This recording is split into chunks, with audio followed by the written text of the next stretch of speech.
Oh, yes po, muli po, magandang araw sa lahat at Coiner String po, isa na naman pong content para sa inyo. So, yan nga po, kahit wala pa po yung final na desisyon ng bicameral, ay lumulutang na po o talagang lumilinaw na po yung mga pinagsasabi ko na talagang tuloy na tuloy po ang halalan.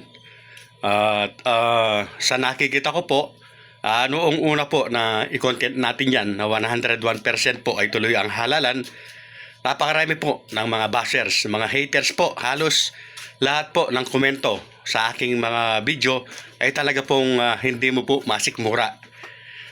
Pero dahil po sa papunta na o patungo na po sa liwanag ng katotohanan, ay marami na po yung nabuksan ng isip na ang iba po ay tanggap na na talagang totoo po yung sinasabi natin na 101% po tuloy ang halalan.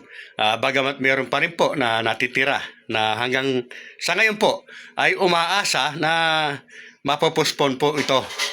At hindi po natin maiaalis sa kanila yan. Pero kung yun nga po, lalawakan natin ang ating pag-iisip sa mga napapanood po natin.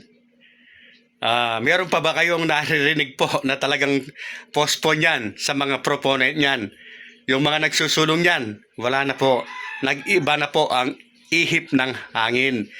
Dahil nga po kagaya po ng aking mga sinabi noon pa sa inyo, yung mga nagsulong po niyan na term setting pero ang laman po ay pagpo-postpone at pag-extend ng termino, alam po nila yan. Alam po nila talagang hindi po yan lulusot, hindi papasa. Pero pinumulitika lang po. Ginamit lamang po yan talaga sa politika, propaganda para makuha po yung mga nakaupo. At uulitin ko lamang po, kagaya po ng sabi ni Senador Chis Escudero, na kapag wala po nagawang bagong batas, ang ruling po ng Korte Suprema, yung nagtakda na December 1 po, 2025 ang halalan, yan po ang magaganap. Ang magiging siste lamang po nito ay 3 terms lamang po. So hindi na nga makakahabol yung mga third-termer kung hindi po sila magpapalit ng posisyon.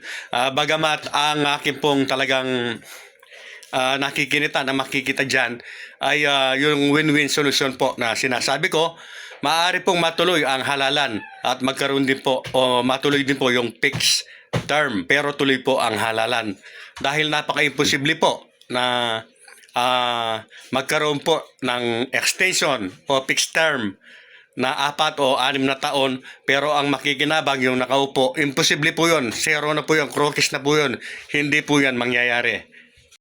At hayan nga po, palapit na po ng palapit yung sinidie na sinasabi yung pagtatapos po ng 19th Congress.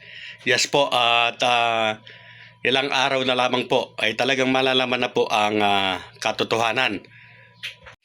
At bagamat po na hindi pa rin natin maiaalis na marami pa rin po ang mga patuloy po na umaasa na mapopospon nga po ang halalan.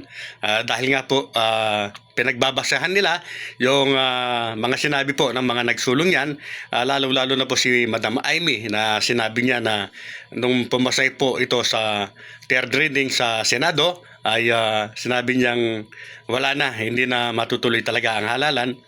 At marami po sa mga nagsulong na nagsabi niyan. Subalit ngayon po, sabi ko nga, nag-iiba na po ang ihip ng hangin. Nababalit na naman ako. Mababas na naman ako nito.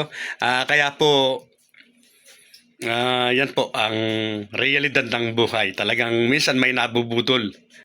Bilang karagdagan po siguro sa mga nakapanood po doon sa sinabi ni Sen. Chis Escudero na noon po na pinospon yung halalan ay hindi naman po sila nag-fix ng term. So dyan po pumapasok mga kabarangay yung aking pong sinasabi na win-win solusyon na matutuloy nga po ang halalan kasabay ng pagpipix po ng termino. Maniwala kayo.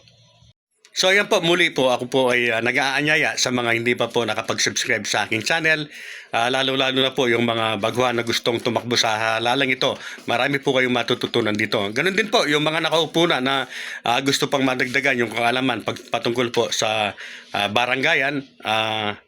ibibigay ko po yan, lalong-lalo na po kapag final na po o final na po o pinali na matutuloy na ang halalan at malalaman natin ilang taon po ba ang iuupo ng mga mananalo. Maraming salamat po sa mga nagtiwala, sa mga nainis, sa mga nag-subscribe sa channel na ito. Coiners Ring po.